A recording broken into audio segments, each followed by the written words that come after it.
Hi guys, it's Leah, and today we're going to be talking about how to heal your piercings faster.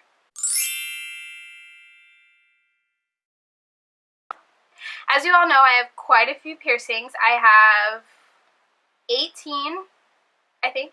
Yeah, I have 18 piercings with the plans on getting 4 more, and then I'll be done. But let's just say I've been through this piercing aftercare and healing process so many months out of my life. Like, I have spent so long, like, healing, caring for, treating piercings. I kind of know, I mean, I'm not an expert. I'm running my disclaimer right now. This is just what I've always done and what I've learned throughout the process. So of course, like, when I first got my first few lobe piercings done, I was super hyper vigilant. I cleaned them all the time, twice a day, whenever I was supposed to, with the saline solution, all the time. I was so scared of getting infections, blah, blah, blah.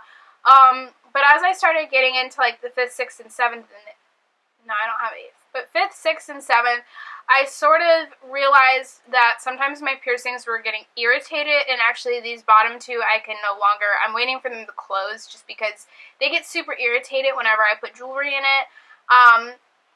And I know half of that is because I got the first 2 with piercing guns, and don't yell at me, I was young. It was the only way I could convince my mom to let me get piercings is if I went to Claire's and I looked like a proper girly girl. So as I started getting more piercings, I started to realize that the more I messed with them and twisted them and rotated them, the longer it took them to heal and the more irritated they got. Honestly, these top 3 piercings healed within 2 weeks. They were fine. I could touch them. I don't recommend that you do that, but they weren't sore. They were perfectly healed.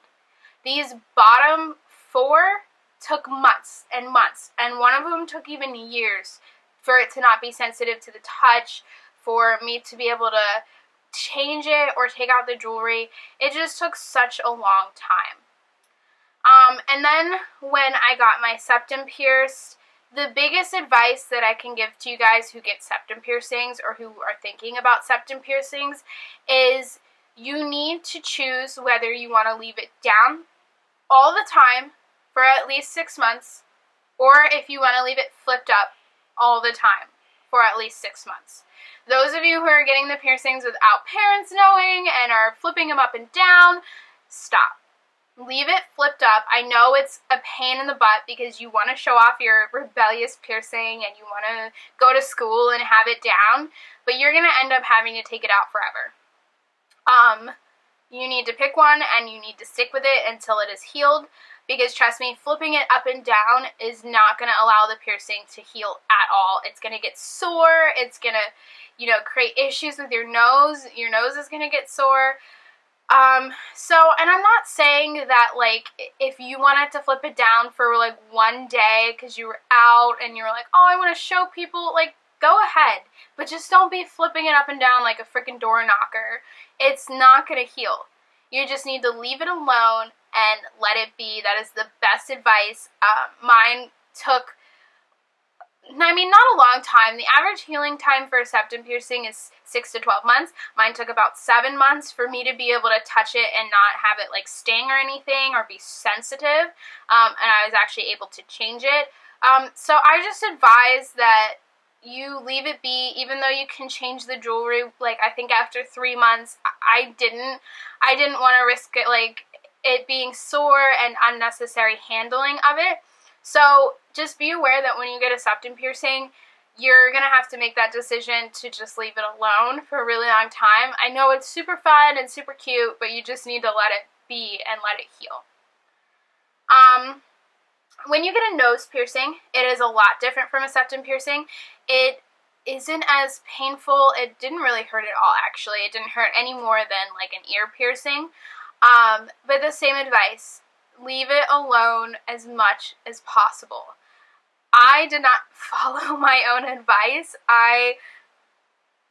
The more piercings that I get, the more, I guess, careless in a way, because I just know how to take care of them. I'm not worried. I'm not anxious. I'm not like, oh my god, it's going to fall off and get infected. I'm past that stage in piercings, so I just kind of do my own thing with them. And and I kept messing with the inside of my nose piercing way too much, and it started to get really sore, and I actually started developing like a little keloid bump. So my best advice for you, if you want to get rid of that sucker within 2 to 3 days, I started doing, and I do this with all of my ear piercings too. They start to get a little inflamed and irritated.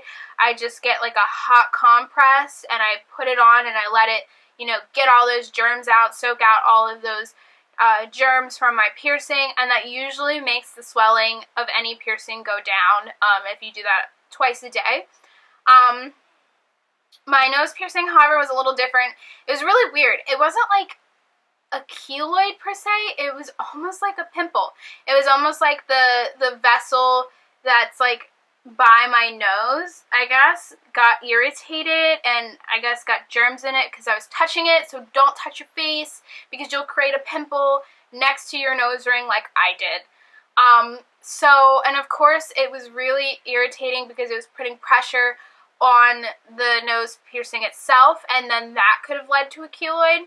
So like I said, I ran my disclaimer. I'm not a professional. I'm sure every single piercer in the entire history of piercers would tell you not to do this. This is just what I've always done, and as you can see, my piercings are healed and fine.